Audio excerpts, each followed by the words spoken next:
Picture this: a black woman in jeans and a baseball cap walks into a gleaming luxury car dealership, her eyes scanning the rows of vehicles that cost more than most people's homes.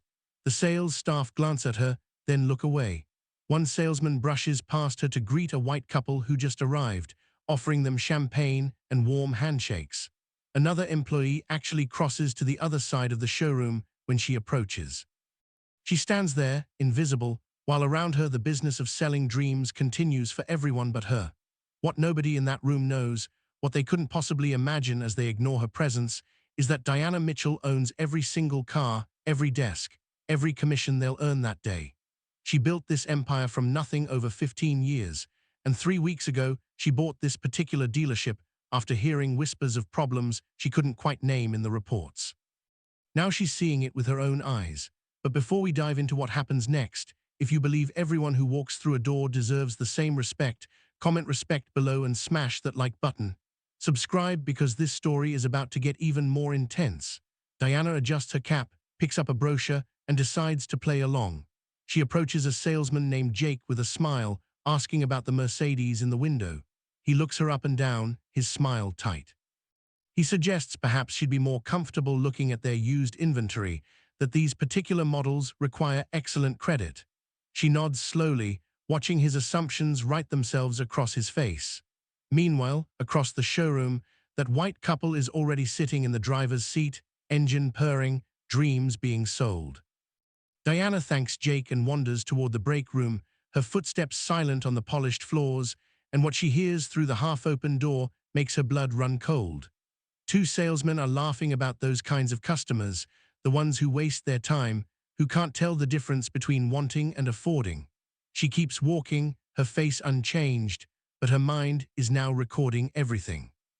An hour later, a young black couple enters holding hands, nervous excitement in their eyes, and Diana watches as their quoted prices 15% higher than the sticker, watched as the finance manager pushes them toward a loan with an interest rate that would make a loan shark blush. She sees Marcus, one of the few black salesmen, try to intervene, try to offer them honest numbers, and she watches his colleagues shut him down, tell him to stay in his lane. The manager, Craig, a man with silver hair and a corner office, dismisses it all with a wave when Marcus brings up concerns.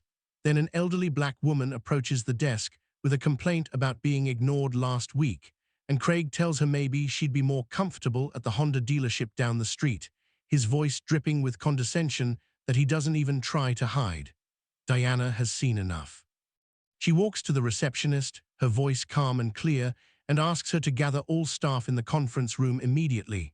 The receptionist laughs nervously, says the owner never comes in, barely returns calls. Diana removes her cap, looks the woman directly in the eyes, and says 3 words that change everything in that building: I am her. The conference room falls silent as Diana stands at the head of the table, watching the color drain from faces that moments ago wore such confidence. She opens her laptop, and the screen fills with footage, timestamps, recordings of every interaction they thought no one important was watching. Jake sees himself following her around the showroom like she might pocket a key fob, sees himself steering her toward cheaper cars while rolling out red carpets for others. Craig watches himself dismiss that elderly woman, hears his own voice suggesting she shop somewhere more appropriate, and for the first time in probably years, he has nothing to say. One by one, Diana calls them forward, shows them their choices reflected back at them, and one by one, 6 people learn that actions have consequences. Jake is terminated before he can stammer an excuse. Craig loses the corner office he thought was his kingdom. 4 others pack their desks while Marcus stands there stunned, being told he's the new sales manager because integrity matters more than sales numbers built on discrimination. Within a week, Diana personally calls every customer who was mistreated, offers genuine apologies, makes real amends. She implements training, changes policies, rebuilds the culture from its foundation. 6 months later, that same dealership has the highest customer satisfaction in the region and sales that increased 40% because it turns out people enjoy being treated like human beings regardless of what they're wearing. Diana still conducts undercover visits quarterly at all her locations because she knows the moment you stop watching is the moment people forget. She leaves us with this truth: Respect isn't about the car someone can afford or the clothes on their back. It's about recognizing that every person who walks through your door deserves dignity, and that's not negotiable.